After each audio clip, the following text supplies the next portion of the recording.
If you're looking strictly for flashcards, Flippity is a free resource, and what it does is it uses the Google spreadsheet, Google Sheets, to create a lot of these.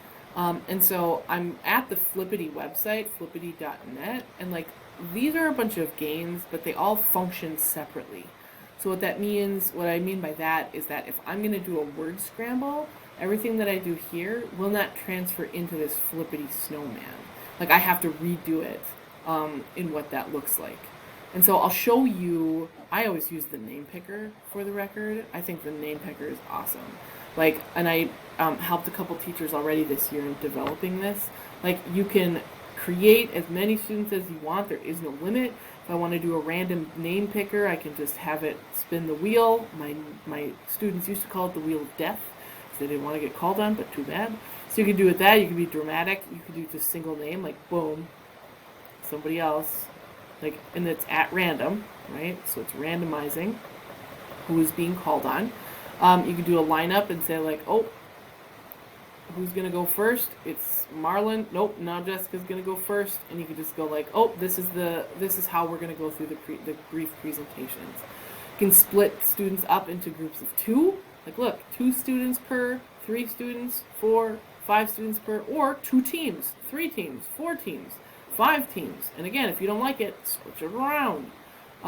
You can do a seating chart of some kind. It's tough because it's not as like unique as you probably like them to be, but you can switch like Dustin and Jessica shouldn't be together, blah, blah, blah. So it's a traditional classroom and not like what you would have seen. Like if you have pods and stuff like that, you might not see that. Unless, of course, you could kind of move them around and be like, well, this is my pod. So there's ways to mess around with that. Anyways, and there's a couple different things that you could do. Like if you want to do a gift exchange, good God. Look at, they've already done all this, the gift. Anyways, I'm not going to mess around with that much more. But I'm going to go back to Flippity because we're looking at strictly just using the flashcards. So to show you what the flashcards look like, so you can do flashcards where they can flip, when they click on it, flip it over, boom, got it. Flip it, boom, got it. The tough part is that it doesn't really allow for the student to like flag difficult questions or difficult things that they've seen. Like if they're like, oh, I missed this one, like they can't star it or anything like that. There is somewhat of a gamified version of this. And so like I could see like, oh, I'm going to do that one. Oh, actually not that one. This one and that one. Boom. So now it's a game that the students can play. They can practice like this is actually typing. But again, it weird.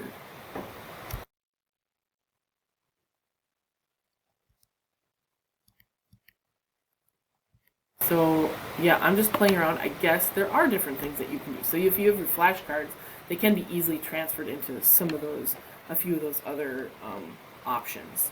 So it looks like you can do a quiz as well.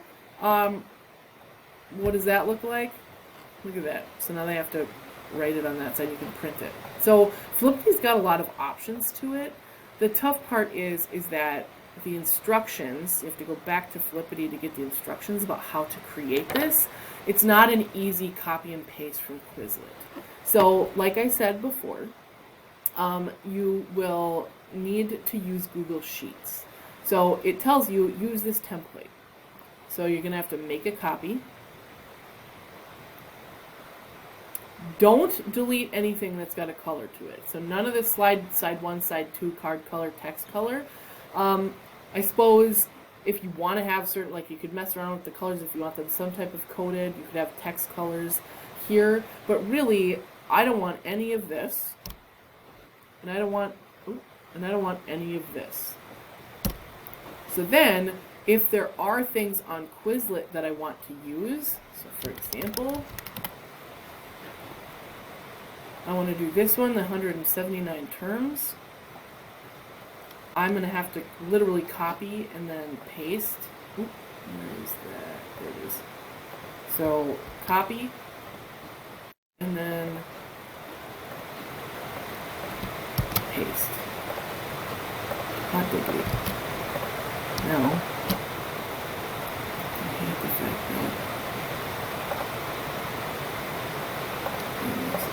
that. So I can go through once now I'm just going to show you what it looks like. If I want to publish this and get those, get the flashcards, the next thing that they tell me to do is publish the spreadsheet.